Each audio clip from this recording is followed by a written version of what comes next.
Since its preliminary approval, the House versus NCAA settlement is officially implemented all across Division I sports as of July 1.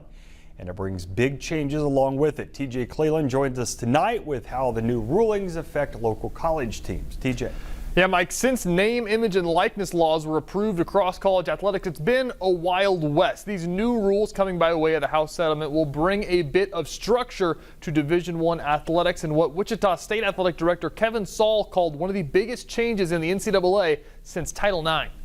Some folks think that there may have been some sort of a surprise on July 1st. We woke up July 1st and it was just a normal day.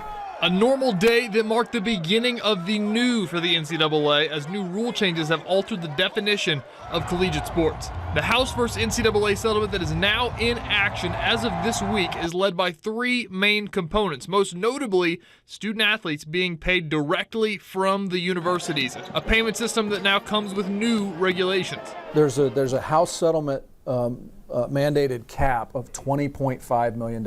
But the distribution within that will vary by league and it'll vary by individual institution.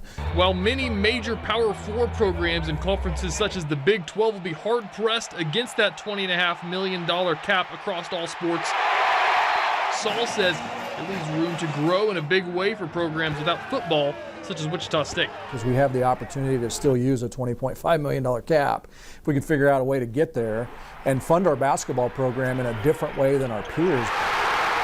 Now with revenue sharing covering the majority of student athlete pay, NIL now turns back to what it was intended to be, that athletes will only be able to be paid their, quote, fair market value for deals evaluated by a panel of lawyers. And while the game has changed in many ways, Saul says that collegiate athletes are still the same at its core, and programs must adapt with the times.